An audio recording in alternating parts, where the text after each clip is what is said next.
All right, what's going on, guys? Thanks for checking into the video. Today we're going to be talking about getting your lawn prepped for summer. And so the most important things we're going to talk about are mowing and fertilizing. And then we've got some bonus stuff towards the end that are optional. You don't have to do them, but if you do them, they will help you out in the long run, keeping your yard green, vigorous, lush through the summer into the fall.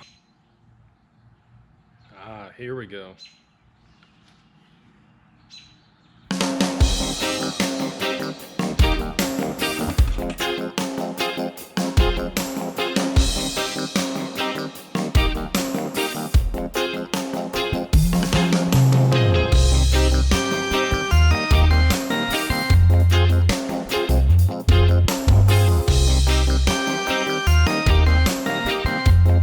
So mowing is always going to be the #1 key to having a better yard. You cannot fertilize your yard, you cannot kill weeds in your yard, but if you mow properly, you will have a nice yard. I mean, you're not going to have the best yard possible, but you're going to have a nicer yard if you mow properly and you follow the correct techniques. So spring and fall, we can get away with a little bit of a shorter cut, but as the temperatures start to rise in the summer, we've got to raise the deck up. We want to eliminate as much stress as possible on the grass, and so the heat and lack of rain, lack of water are really going to start stressing the grass out.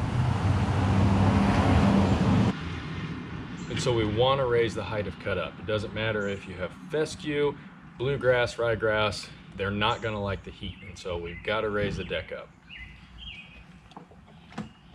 So the second thing I want to encourage you to do is to stay off the lawn as much as possible. And so I know summertime, some of us have kids, and this is when kids are home out of school and they want to play on it, and that's perfectly fine. I'm not going to tell you, and I'm not going to tell my kids to stay off the lawn. If they want to play outside, I am all for that. So I know it's summertime, kids are out of school, if you have kids, and they're home and they want to play on the lawn. And am I going to sit here and tell them to not play on the lawn? No. If kids want to be outside and they want to play on the lawn, go for it. I love it. But I kind of live by the motto, front yards for show, backyards to go. So am I going to get mad at my kid if they come and play and walk on the front lawn? No, I'm not. But I'm going to encourage them to play in the backyard. And that's where I have a swing set. That's where we have a lot more room to run around. So that's what I'm going to encourage. So the least amount of time you can spend on the lawn during the summer, pushing it down, which is going to stress it out, the better. If you can go 10 days without mowing, that's going to be great, but we still want to go by the 1/3 rule. So what the 1/3 rule is you don't want to cut off more than 1/3 of the grass blade. So if here's a grass blade, say this is about 1/3, that's all we want to cut off right there. All right, so we're raising our cutting height for our summer cut, which is going to be around 4 inches, not cutting off more than 1/3. So that means we're going to let the grass grow to about 6 inches. So if we're cutting at 4 inches, that means in order to not cut off more than 1/3 of the grass blade, we don't want it to grow more than 6 inches. So I'm a pretty good judge of 6 inches, so I don't need to get out here and measure it. I can just eyeball it, and you can do the same. You don't have to get out here and measure it. Just go off a feel, go off a look. You're going to be just fine. I also, during the summer, I take my stripe kit off. If you have a stripe kit, take it off. You don't need to push down the grass blades. Don't stress them out any more than you need to. So with that, I'm going to get to mowing. But first, I need to go from 2-wheel drive to 4-wheel drive.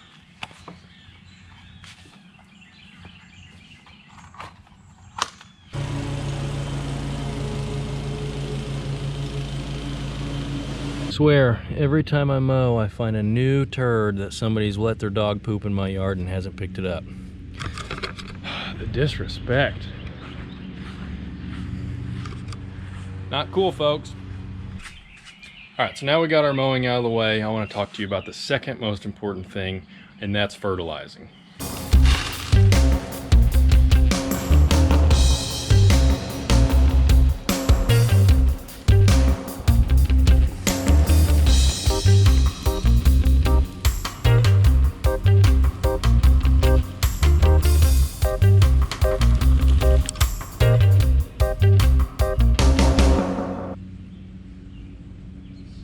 So not only is the type of fertilizer you use going to be important, but how much you're putting down is also going to be very important. If you saw my video, Get Your Yard Ready for Guests, which you can watch if you click right here or the link in the description below, I put down Milorganite and I put it down at a certain rate, and I had a lot of questions regarding how I got the numbers. You know, I had questions wanting me to go more in depth and more into layman's terms, I guess, of the math and figuring out how many pounds of nitrogen you're putting on the ground. So I'm going to go into that. I'm also going to go into depth with the nitrogen, the phosphorus, and the potassium. And so with that, let's get into it. Okay, so real quick, I want to talk about the fertilizer that I'm going to use and why I'm going to use it. So typically, as you've seen in some of my previous videos, I like to use milorganite. Milorganite's a very good fertilizer.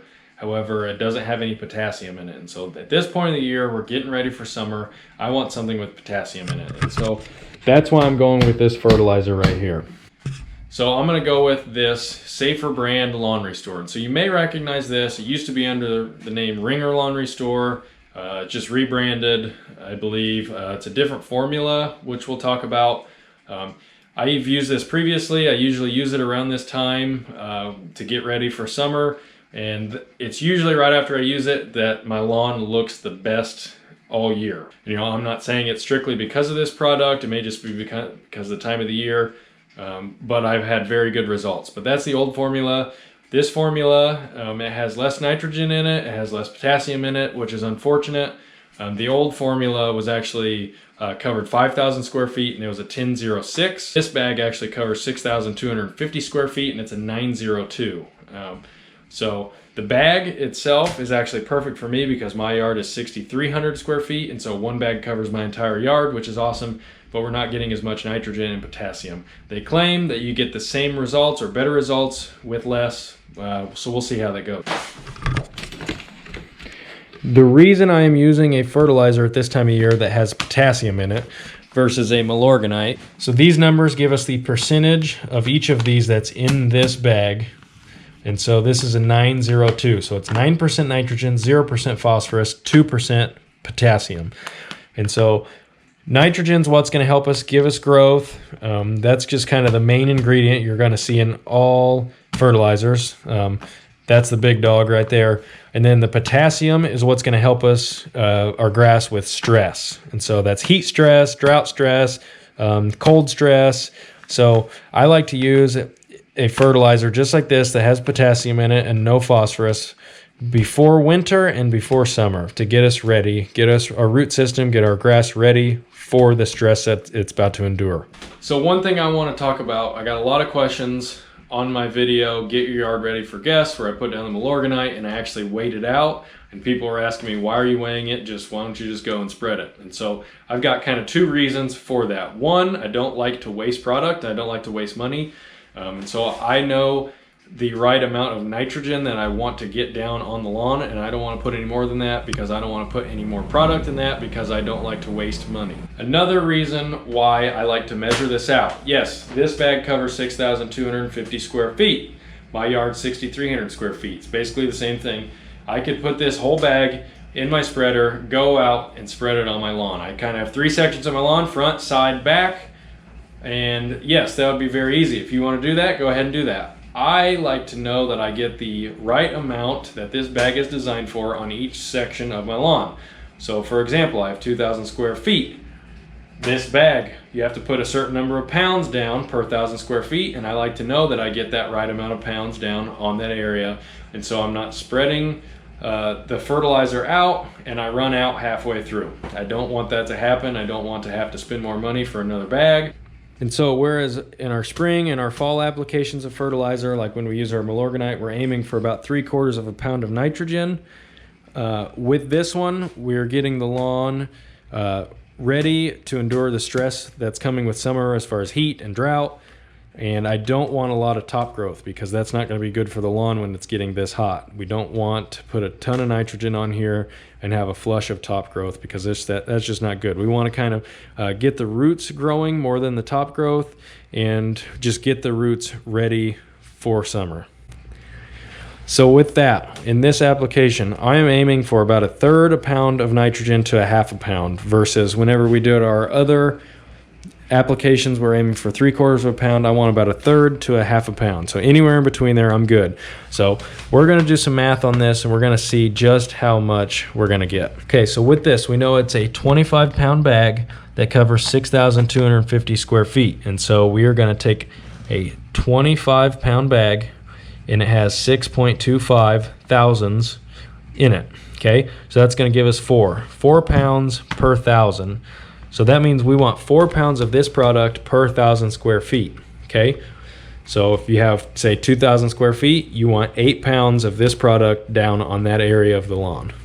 Okay, so with that, we're gonna take the 4 pounds, 9% of those 4 pounds is going to be nitrogen, and so we're gonna take the 4 pounds times 0.09, because that's 9%, and that is gonna give us 0.36, or just a little over 1/3 a pound. I believe the old formula gave you 1/2 pound of nitrogen per 1,000, but this will be just fine. This new formula, I believe I ordered this from Walmart for like $29. You can get it on Amazon, I think, for the same price. You can actually buy the old formula still, which covers 5,000 square feet, but it's like 60 bucks now. It used to be the same price as this, but they've jacked it up. It's like 60 bucks. So not worth it to me, but you don't have to use this product. Really, any product that has a similar formula to this. I believe the Job's Organic has a 1002, maybe. Purely Organic makes a product that's also a 1002, I think. You can get this Simple Lawn Solutions, which is a 15015. All right, so we talked about the 2 most important things to get your yard ready and through the heat of summer. And so now I want to talk about some things that are optional, but will definitely help out if you choose to go this route.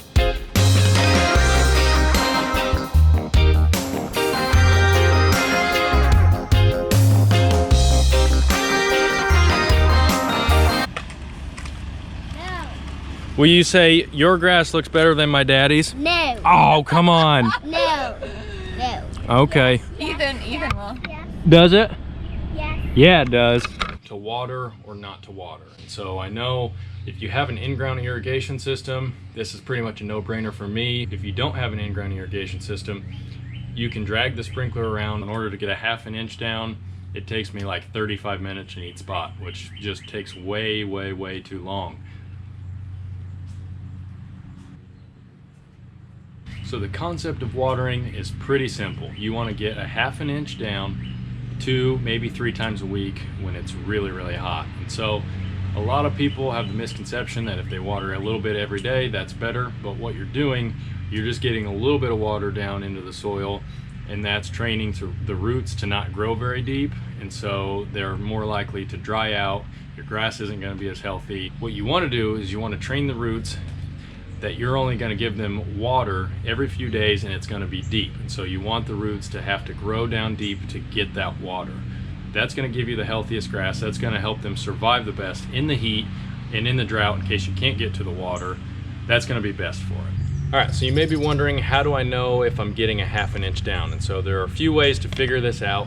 You're going to set up your sprinkler in the best spots, because you want to have to move it as little times as possible. So you're going to do some figuring out.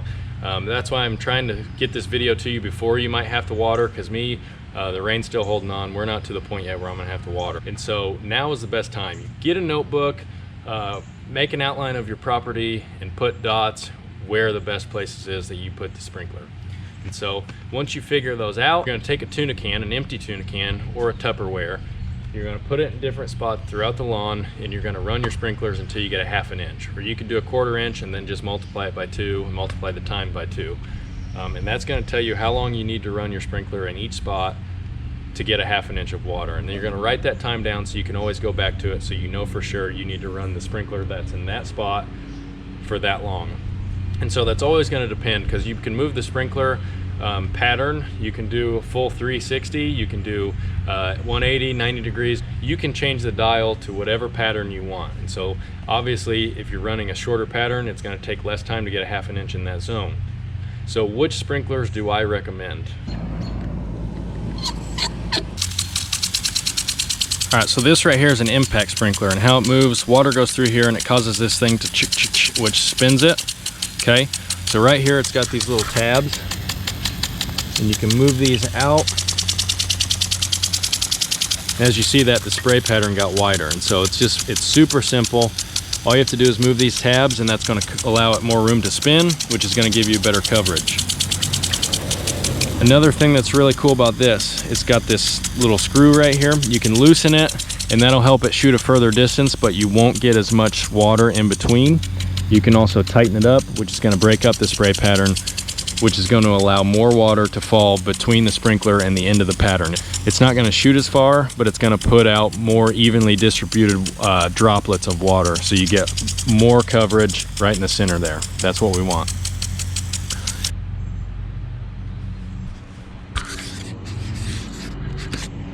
So if you don't really like an impact sprinkler for some reason, maybe it's too noisy for you, I don't know. I love the noise.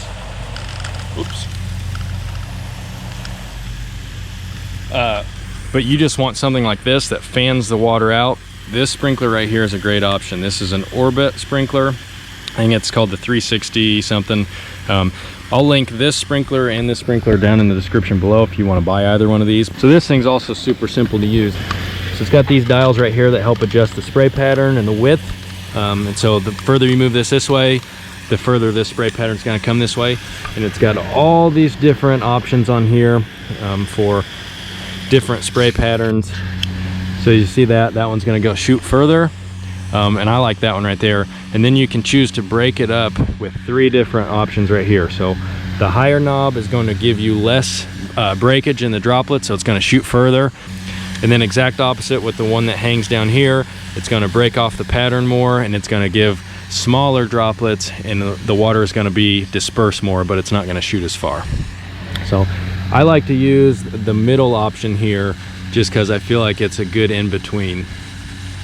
So I really like both of these sprinklers. This is usually my go-to, but this is the one I use if I'm seeding, overseeding, doing something where I don't want as harsh of water going on the lawn. I don't want anything to wash away. This is the one I'm going to use. So both of these linked in the description below. Check them out. All right, so that right there is how to get your yard ready for summer. So get out, have fun, enjoy your lawn, and we'll see you next time.